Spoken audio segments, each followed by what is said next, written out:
উনি দৌড়ে গিয়ে দরজা খুললেন। সামনে উকিল। অতনুবাবুকে দেখে অবাক হলেন। তোমার বাবা, এদিকে একটু এসে শুনে যাও তো, উকিলবাবু এসেছেন। বিমলবাবু চশমা পড়তে পড়তে এগিয়ে এলেন। উকিলবাবুকে দেখে হেসে বললেন, আরে অতনু, ভিতরে এসো। কখন ফিরলে দেশ থেকে? অতনুবাবু ভিতরে এসে বসলেন। এই তো আজ সকালেই। অরণ্য 1 মাস পর ফিরছে বিমল। তাই ভাবছি এবার সোহাগ আর অরণ্যর 4 হাত এক করে দেব। প্রস্তাব আগেই রাখতাম, তবে তমালিকা মায়ের বিয়ের জন্য অপেক্ষা করছিলাম। বিমলবাবুর মুখটা ফ্যাকাশে হয়ে গেল মুহূর্তেই। জয়াদেবী চা এনে রাখলেন। উনি শুনেছেন কথাটা, তাই বললেন, আমার সোহাগের বিয়ে হয়ে গেছে দাদা। অতনুবাবু চমকালেন। জয়াদেবী এক এক করে সব কথা খুলে বলতেই উনি মাথায় হাত দিয়ে বসে পড়লেন। বিমল, এটা তুমি কি করলে? কেন যেতে দিলে তুমি ওকে? ওদের মতো প্রভাবশালী লোক যদি সোহাগের কোনো ক্ষতি করে দেয়, আর অরণ্য যখন জানবে, ও কি রিয়্যাক্ট করবে আমি ভাবছি। ওকে তো তুমি কথা দিয়েছিলে। ওর আমেরিকা যাওয়ার পেছনে কারণটা তো সোহাগ। বিমলবাবু অসহায় বোধ করলেন। উনি হাত জোর করে বললেন, অতনু, তুমি তো আমার ভাই।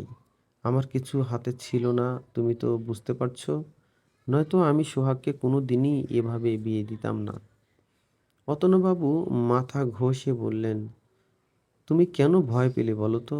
আমি ছিলাম তো, কেস-কাছারি সব সামলে নিতাম। বিমলবাবু ঠোঁট ভিজিয়ে বললেন, আমি কেস-কাছারির ভয় পাইনি অতনু, অন্য ভয় পেয়েছি।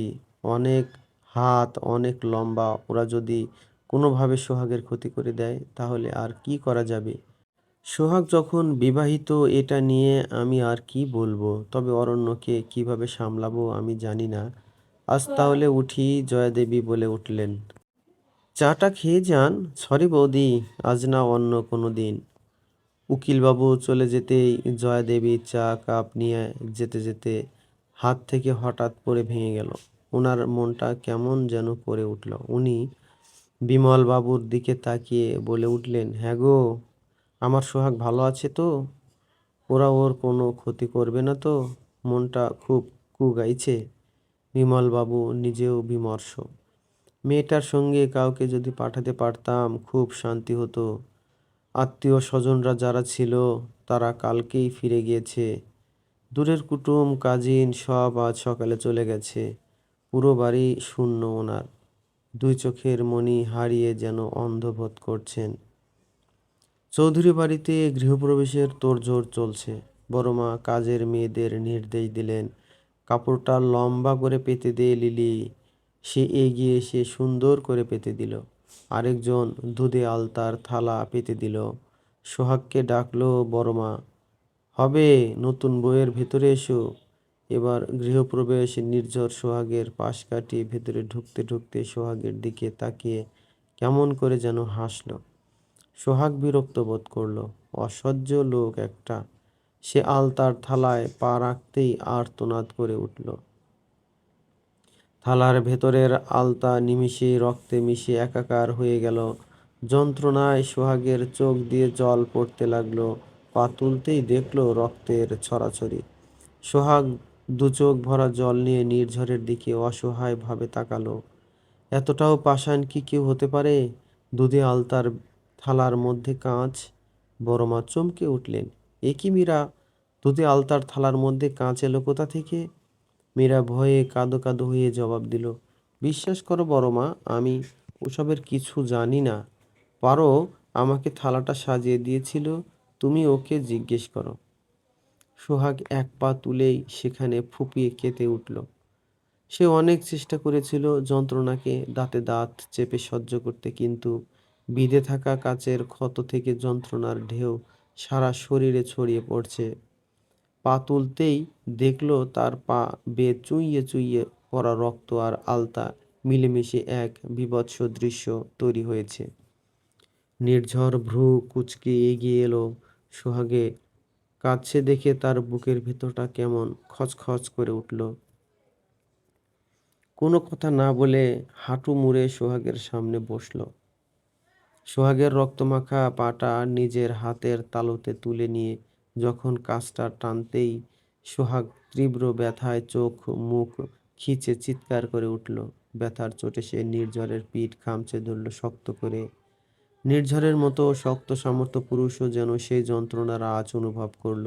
সে এক মুহূর্ত দেরি না করে সোহাগকে দ্রুত কোলে তুলে নিল।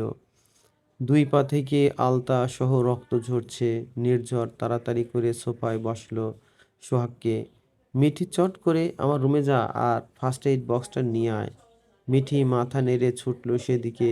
এদিকে রান্নাঘরের আড়াল থেকে কুটিল চোখে একজন সবটা লক্ষ্য করছিল।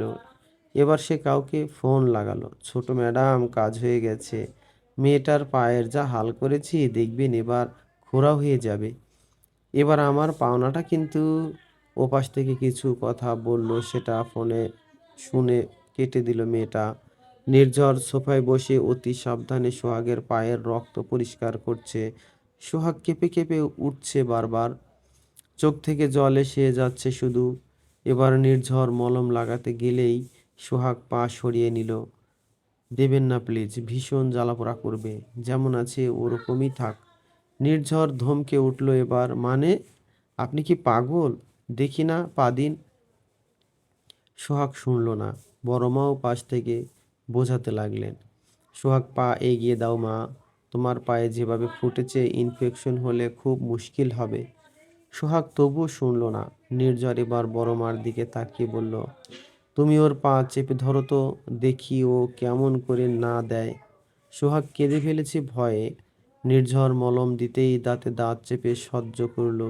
চোখ থেকে আপনা আপনি জল গড়াচ্ছে। হঠাৎ ঠান্ডা ঠান্ডা অনুভব হতে চোখ খুলে দেখল নির্ঝর ফু দিচ্ছে আর আস্তে আস্তে মলম লাগাচ্ছে।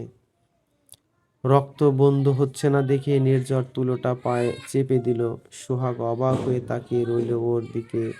পায়ের ব্যথা যেন হালকা হয়ে এসেছে। মানুষটা এত কেয়ারিং, অথচ এই মানুষটাই একটু আগে তাকে কত জঘন্য কমেন্ট করছিল। সোহাগের মনে হলো দুটো মানুষ সম্পূর্ণ আলাদা। সোহাগের বাম পায়ে ব্যান্ডেজ করে দিয়ে নির্ঝর মিঠিকে বলল, ডক্টর মিত্রকে একবার ফোন করতো, আমার কাছে দিয়ে একটা টিটেনাস নিতে হবে। মিঠি মাথা নাড়ালো। সোহাগ পারে না তো দৌড়ে পালায়। সাথে সাথেই নির্ঝর এবার জোরে ধমক দিল, চুপ, একদম চুপ করে বসে থাকবে। সোহাগ চুপ করে গেল। বাবার কথা মনে পড়ছে খুব। ছোট মেয়ে হওয়ায় বিমল বাবু বড় আদরে মানুষ করেছেন। ব্যথাকে বুঝতে দেননি কোনো দিন। সোহাগের দাদু যতদিন বেঁচে ছিল সারাক্ষণ নাতনিকে কোলে নিয়ে রাখতেন। এমনকি ওনার কারণে সোহাগ অনেক দেরি করে হাঁটা শিখেছে। উনি সারাক্ষণ ভয় পেতেন নাতনি হাঁটলেই পড়ে গিয়ে ব্যথা পাবে। শেষে জয়াদেবী রাগ করে সোহাগকে নিয়ে মামা বাড়ি চলে গিয়েছিল। সেখানে গিয়ে সোহাগ হাঁটা শিখেছে। তারপর যখন বাড়ি এলো ওর দাদুর সে কি আনন্দ! নাতনি হেঁটে হেঁটে গুটি গুটি পায়ে যখন দরজা দিয়ে উঁকি দিয়ে একগাল হাসতো, ওনার সে কি খুশি! সে আদরে বেড়ে ওঠা মেয়েটা আজ সম্পূর্ণ একা এক নরকে এসে পড়েছে। আরেকটা পায়ে মলম লাগাতেই সোহাগ চেঁচিয়ে নির্ঝরের গলায় খামচে দিল। বড় বড় নখ থাকার কারণে নির্ঝরের গলা ছিলে গেল। জায়গাটা জ্বলছে বেশ।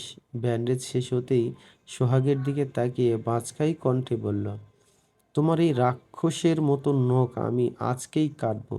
সোহাগ নখের দিকে তাকালো, তারপর বলল, কেন, আমার নখ আপনার কি ক্ষতি করেছে?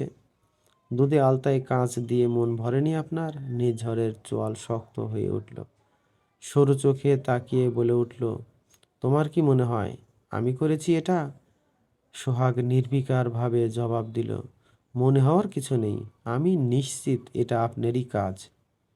শুধু কেউ যাতে সন্দেহ না করে তাই এগিয়ে এসে লোক দেখানো সেবা করে পায়ে মলম লাগাচ্ছেন। আমি সবই বুঝি। নির্ঝর কিছু বলল না। তার বিরক্তি লাগছে। হঠাৎ সে সপাটে উঠে দাঁড়িয়ে চেঁচিয়ে সব কাজের লোকদের ডাকলো। সবাই দৌড়ে এসে হাজির হয়েছে। নির্ঝর রাগে কাঁপছে। তার রুদ্র মূর্তি দেখে সকলেই ভয়ে জড়সড়। নির্ঝর সকলের দিকে তাকিয়ে ভালো করে খুঁটিয়ে খুঁটিয়ে লক্ষ্য করল। প্রায় অনেকের মুখেই ভয়ের ছাপ স্পষ্ট। নির্ঝর হুংকার দিয়ে বলল, দুধে আলতার থালার মধ্যে কাঁচ কে মিশিয়েছে? সবাই নিজেরা নিজেদের মুখের দিকে তাকালো। উত্তর নির্ঝর উত্তর না পেয়ে বলল, আনসার মি। আমি যদি সিসিটিভি ফুটেজ চেক করি তার ফল ভালো হবে না কিন্তু। এবার একজন ভয়ে কেঁপে উঠল।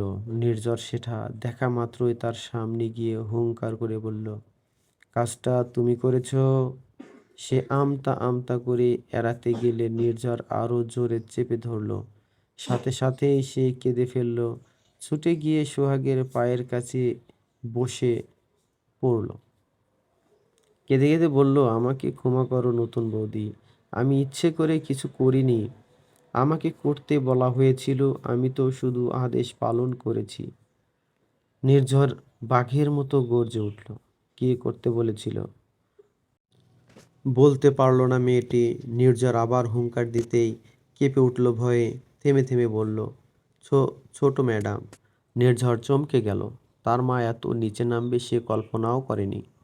সোহাগকে মুখে বলতে পারত, কিন্তু এভাবে আঘাত করা তার মোটেই পছন্দ না। সকলের দিকে হাত বাড়িয়ে যাবার ইশারা করতে যে যার কাজে চলে গেল। সোহাগকে এক চিলতে তাচ্ছিল্যের হাসি হেসে বলল, তাহলে আমার ধারণাই ঠিক। শুনলেন তো আপনার মা কাজটা করেছেন।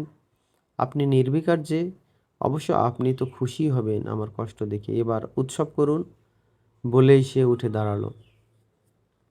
পায়ের যন্ত্রণা গিলে খুইয়ে হাঁটতে নিলেই বড় মা ছুটে এলেন। সোহাগ মা, পা থেকে রক্ত পড়ছে তো? সোহাগ নির্ঝরের দিকে জ্বলন্ত দৃষ্টিতে তাকিয়ে দাঁতে দাঁত চেপে বলল, পড়তে দাও বড় মা। আমার কিছু হবে না, আর হলেও এবারের লোকদের ভালোই হবে। নির্ঝর হুট করে এগিয়ে এসে সোহাগকে কোলে তুলে নিল। সোহাগ আপত্তি করতে গেলে শক্ত কণ্ঠে, তুমি এই বাড়িতে আমার রেসপন্সিবিলিটি, তাই একদম চুপ করে থাকবে। Is that clear? নির্ঝরের হাত সোহাগের কোমরে স্পর্শ করতেই সোহাগ শিউরে উঠল। বলিষ্ঠ আকর্ষণীয় পুরুষটাকে ভীষণ কাছ থেকে দেখতে পাচ্ছে সে। সিঁড়িতে পা রাখতেই সোহাগ নির্ঝরের গলা জড়িয়ে ধরল।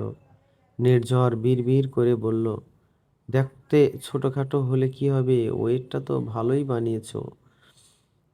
অমনি কথাটা কানে পৌঁছাতেই সোহাগ চোখ বড় বড় করে তাকালো।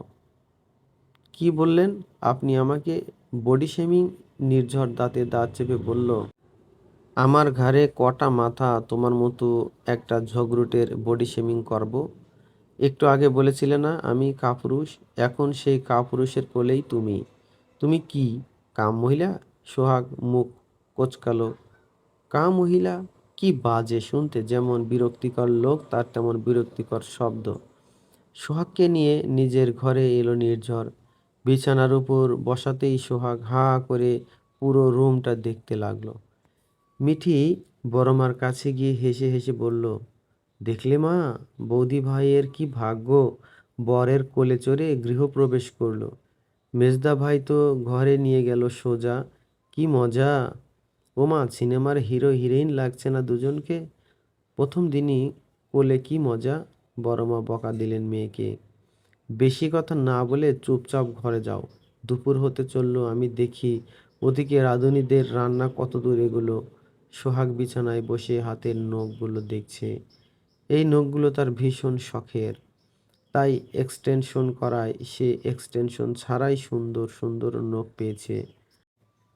আচমকা নির্ঝর ওর হাত টেনে ধরে নিল। নীল কাটার দিয়ে কচকচ করে একটা নখ কেটে ফেলল। সাথে সাথে সোহাগ চেঁচিয়ে বলল, এটা কি করলেন আপনি? আমার সাধের নখ কেটে ফেললেন? আপনার বিয়ে হবে না কোনো দিন। বউ জুটবে না আপনার কপালে। নির্ঝর শান্ত গলায় প্রশ্ন করল, তুমি কে তাহলে? আমি কে আমি জানি না, কিন্তু আমি আপনার বউ নই। নির্ঝর চুপচাপ একটার পর একটা নখ কেটে উঠে যেতে নেবে, সাথে সাথেই সোহাগ রাগের চোটে একটা দুঃসাহসিক কাজ করে বসল।